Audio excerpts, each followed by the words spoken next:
The Mutual Broadcasting System, in cooperation with Family Theater Incorporated, presents transcribed A Daddy for Christmas, starring Pat O'Brien, Linda Johnson, and Bobby Driscoll. Shirley Temple is your hostess.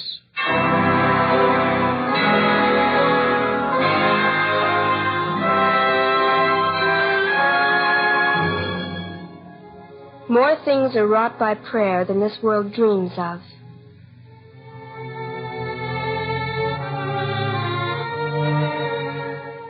When I was a little girl, I once received a doll for Christmas. It wasn't very expensive, nor even the prettiest doll in my collection. But I kept that doll and cherished it long after my other Christmas toys had disappeared. It came from someone I loved, someone who loved me, too. No matter how high the gifts are piled, any Christmas tree is bare which doesn't have love around it. That's why it's so important for us to make our homes places of love. Not just Christmas Day, but every day of the year. And one thing is certain.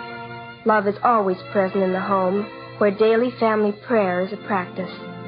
Family prayer will bring love and goodness and understanding, the best Christmas gifts any family can receive. Shirley Temple will speak again following our Family Theater play, A Daddy for Christmas, starring Pat O'Brien, Bobby Driscoll, and Linda Johnson.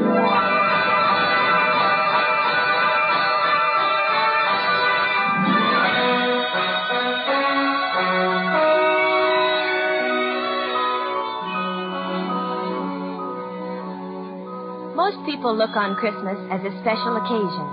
With me, well, I guess it's what my little Stevie would call extra special. As long as I live, Christmas will be extra special for me now. But in early December last year, when I took Stevie to the toy department of Weber's department store, I had no idea, to quote Stevie again, how extra, extra special that Christmas was going to be. Look, Mommy, look! That glass ball's got real snow in it. And look, there's a reindeer. And there's Santa Claus. Mommy, do you think Santa will talk to me? But you just talked to the Santa when he was across the street. I forgot to tell him something. I think you asked for everything in the store. But okay, this is your picnic. As soon as that little girl gets through. Now, Santa Claus. Well, what a nice little boy. Come here and tell Santa what you want for Christmas. You know. Huh? I'm Stephen Hunt. You know what I want. Santa, you took his list when you were across the street in Wilson's department store? Yes, that's right. I remember you now. I was getting you all mixed up with another nice little boy I know. Mommy calls me a little scamp. But you're a nice little scamp. I'll tell you what, son. I left my notebook across the street. So, how about you giving me that list of all the things all over again? First, what's your address? Stephen Hunt, 2228 Elm Street. All right, Stephen. Now, what do you want for Christmas? Well, I want the sled. Mm-hmm. The bicycle. With 2 wheels? With 3 wheels. Oh, that's a tricycle. I don't want a tricycle. I want a bicycle. With 3 wheels? Uh-huh. 1 bicycle with 3 wheels. I got it. And I want a scooter, a pony, a wagon, and I want a daddy. A daddy? His daddy didn't come back from the war. I don't think Stevie remembers him, But all his friends have daddies. And I want a daddy, too. I'm afraid a daddy is a little out of Santa Claus's line, darling. Son, let's check that address again. Stephen Hunt, Stephen Hunt, 2228 Elm Street.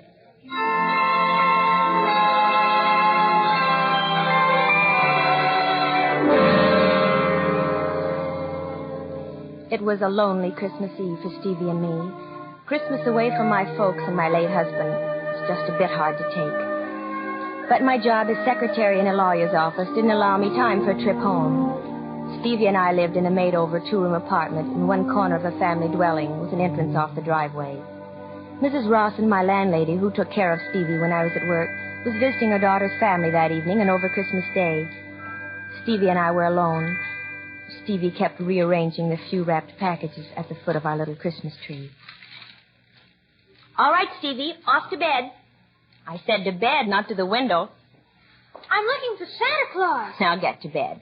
Santa will come after you're asleep. There he is now. There who is? There's Santa Claus. He's coming up the drive with a great big bag. What?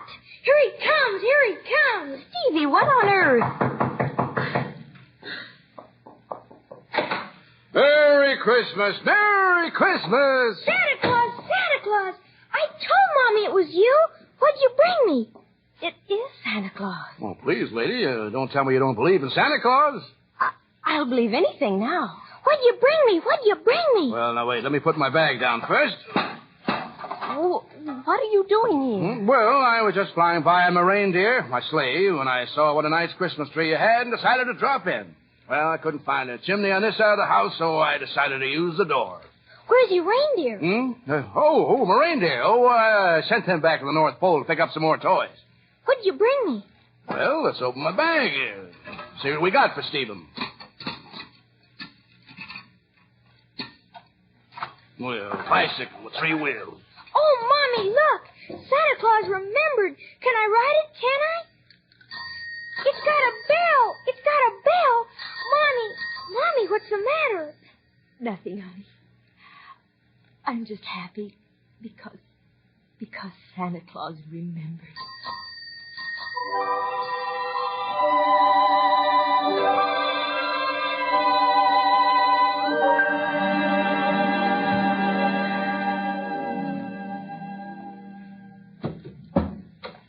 He's really asleep now. That, Santa suit must be awfully hot. Would you like to take it off? I'll say. There. Now the beard. Oh, that feels better. Why, you... What's the matter?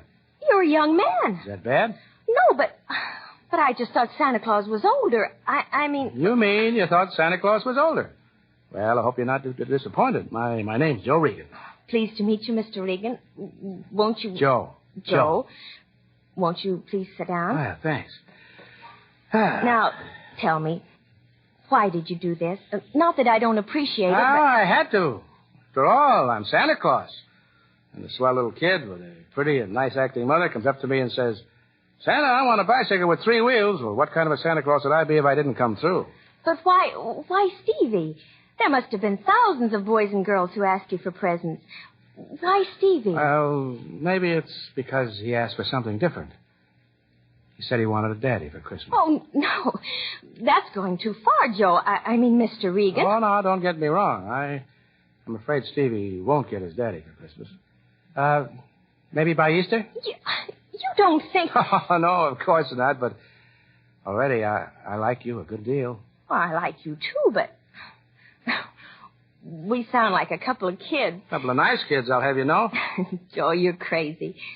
You're the most audacious, Oh, you're very nice, Joe, but that tricycle must have cost a lot of money.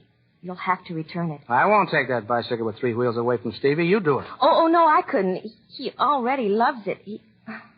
All right, you win. He keeps the tricycle. 1 round for Joe Regan. But about that daddy business, that's out.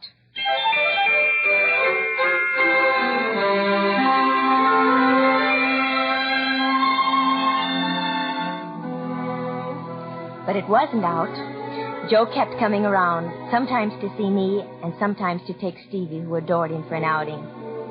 We were married shortly before Easter, and we were lucky. We found a little furnished house in a nice section of the city, and I talked Joe into quitting the job he had in a furniture factory, where he did a lot of manual labor, into taking a sales position with the Jensen Hardware Company. Strangely, Joe balked at this and insisted he preferred working with his hands, but he finally gave in. After all, the new job held something of a future. The best part of it all was, for the first time in his war-born life, Stevie began to know what a home was. Strike 3. You're out. I am not. That was a foul tip. You're out. You're out. All right. We'll have to ask the umpire. Jimmy, wasn't that a foul tip? You struck out.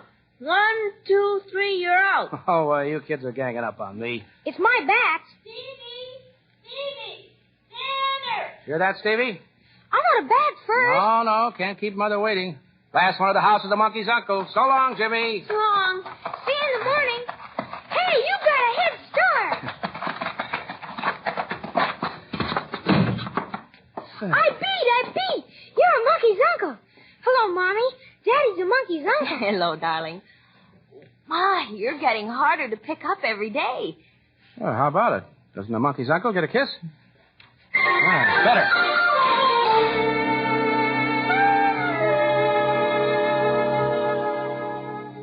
Sometimes it was like having two little boys around the house. But what mother objects to that?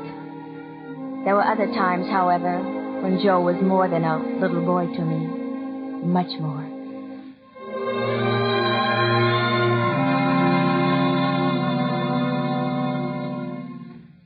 Honey, why did you marry me? What? Why did you marry me? What? How can you ask a question like that? Well, I guess, when I used to pester you about it, I used to tell you Stevie needed a father, and that was my main sales talk. Joe, I married you because I love you. I need you. You should know that. Oh, yes, of course. But the way you do it on that kid, well... Joe, I love you so much. I guess I did almost from the start. When I was Santa Claus? No, silly. Well, that's when I fell in love with you. Just as soon as Stevie told me he wanted a daddy, and I looked at you, realizing I had a chance. You looked like everything I wanted. And when I got to know you, you were everything I wanted.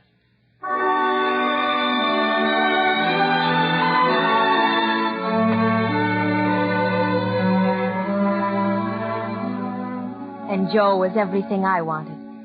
At least that's what I thought until late one afternoon in August.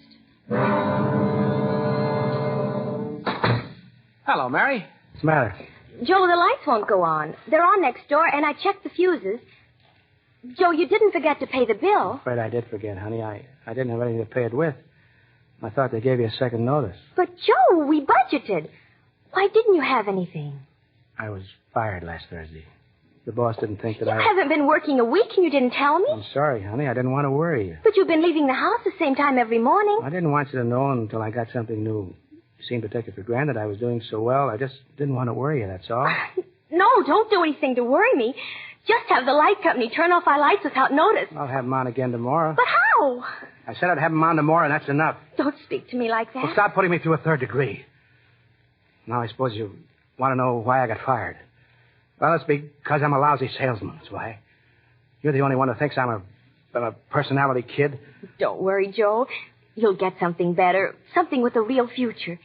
And about the bill, I've got some money saved. I said I'd pay that bill.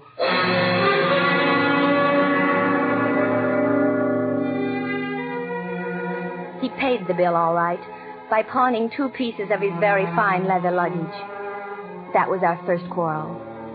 A couple of weeks later, Joe was in the yard cutting the lawn when Stevie came home from school. Hi, Stevie. How's school? It's fun, but, Daddy, all the kids have cowboy boots. Can I have them? Well, let's see. Let me think about that, little Stevie. No, we might as well start in being frank about these things right now. Come here, son. Jimmy's got cowboy boots with red and yellow. Stevie, I want you to listen to me. There are times when our family doesn't have much money and we have to get along without some of the things we'd like to have. Some other times we'll have a little extra money and get some of those extra things. Then I can't have those cowboy boots? I'm afraid not, fella. Not right now. Yes, you will, honey. We'll go downtown and get you some cowboy boots Saturday. Mary, I didn't know that I'm going to get some boots. I'm going to go tell Jimmy. You shouldn't have told him to get those boots just after I said we couldn't afford it. All the other youngsters are wearing them, and I don't want him to know we can't afford it. You've got to learn sometime. Well, there are things we can't have just for the asking. Well, he's too young to learn now. All right. But how can we pay for them out of my unemployment money? I got a little money from my folks this week. They sent it to help outfit Stevie for school. Oh, I didn't know.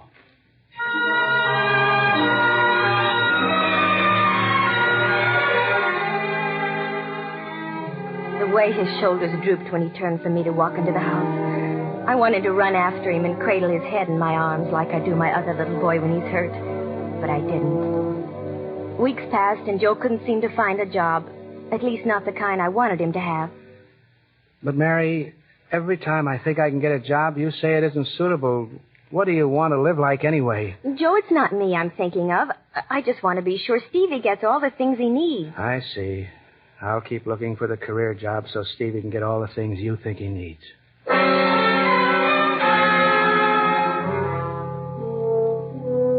He tried, but that was all. Finally, I spoke to Mr. Emerson, and he offered me my job back. I thought Joe would raise the roof, but... So you're going back to work, huh? Just until you get something good again. Oh, I guess that's best. No need for Stevie to do without things because I can't provide them.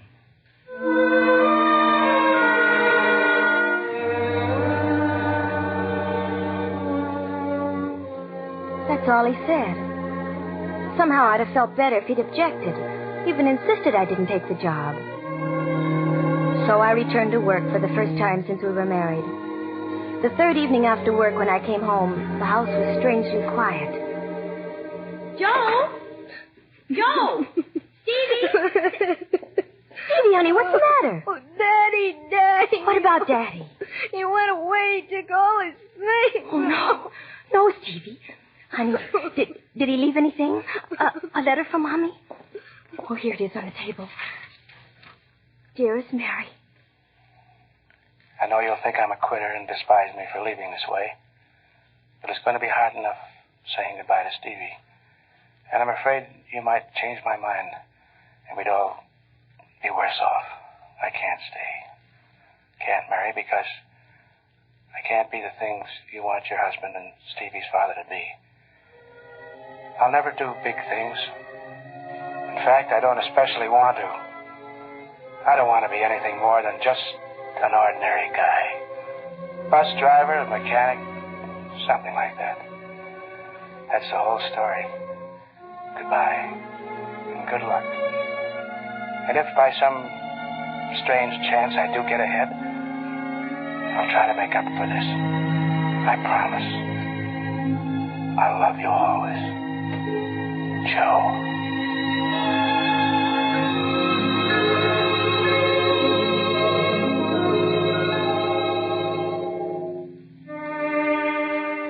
That's how Joe walked out of our lives, less than 10 months after he had entered.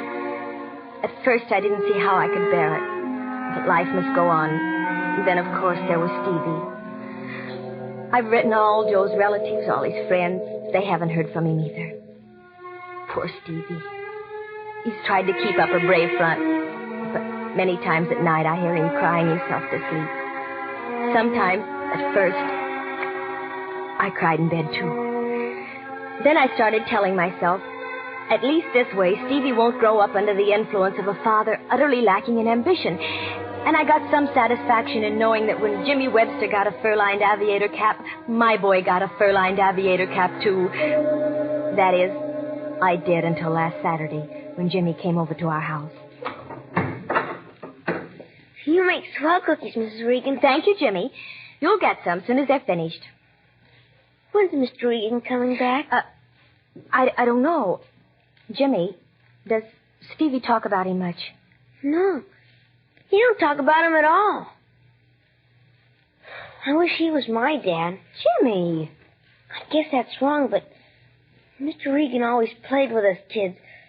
Showed us how to throw a ball, the right way to hold a bat, things like that. My dad hardly even talks to me. I don't think he even likes me. Oh, your daddy loves you. Well, why do you suppose he's always getting you all those nice presents and those swell clothes? If he loves me, why doesn't he act like Mr. Regan? Jimmy, you've got to love your own father. If he doesn't seem to pay enough attention to you, remember he's a very important man and he has to keep busy. I wish Mr. Regan was home. He's like the only dad I ever had.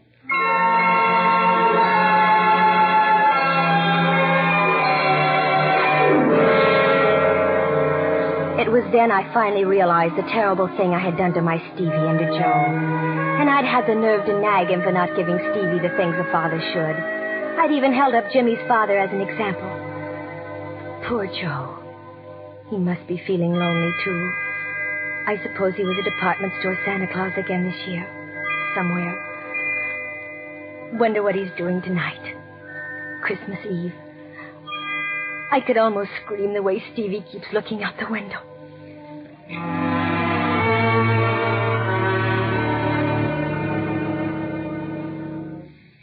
Stevie, don't you think it's time you went to bed? Just a little longer, Mommy. Maybe Santa Claus will still come. What can I say? Oh, Joe. Joe, if I could only reach you now to tell you I've learned my lesson. I don't care if we're ever rich, what kind of work you do. What counts is you're good for me and Stevie. What counts is you and Joe. Joe, it's Christmas. Do you think Santa will come, Mom? I hope so, Stevie. I hope so. But if he were going to, he'd be here by now. It would be like Joe to come back tonight for Stevie. Maybe if he comes back for Stevie, I can get him to stay for me. Oh, Joe. Mommy, what's the matter? Nothing, honey. Nothing at all. Okay, it's off to bed with you. Are you crying because Santa Claus didn't come? Never mind. It's time. I'll get it. Merry Christmas! Merry Christmas! Darling, I knew you'd come. I knew it. It's Santa Claus! Santa Claus! Mary. Oh, watch it, my beard. Santa Claus's whiskers are coming off. It's Daddy! Daddy! Hello, son. Mommy, Daddy Santa Claus! Yes, dear. Daddy Santa Claus. You're back to stay, aren't you, Joe? Yes, I'm back. And, Mary, I'm sorry I left the way I did. I was a coward. From now on, I'll try to be the kind of a guy you want. No, dear. From now on, just be yourself. That's the kind of guy I want. Oh, Mary.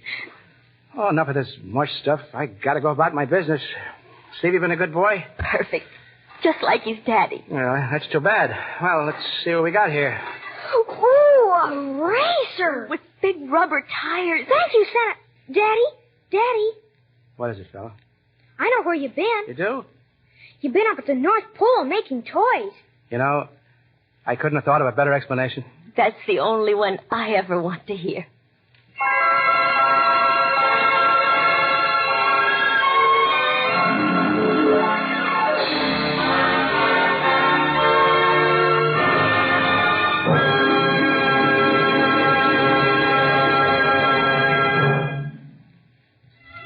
This is Shirley Temple again.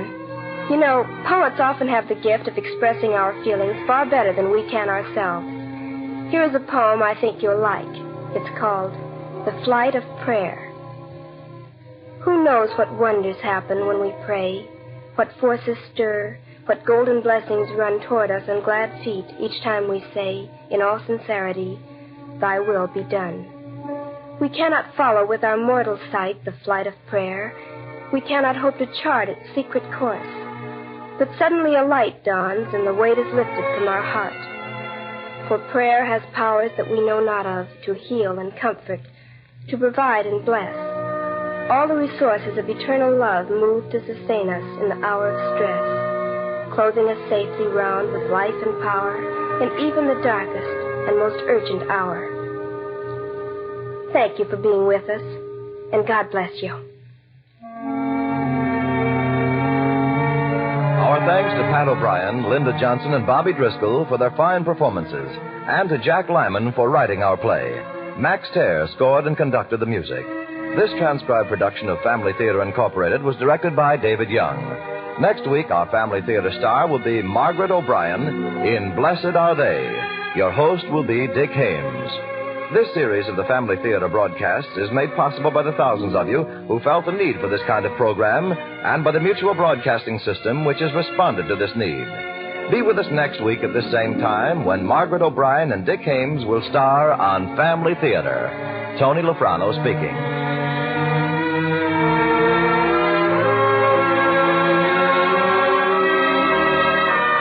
This is the Mutual Broadcasting System.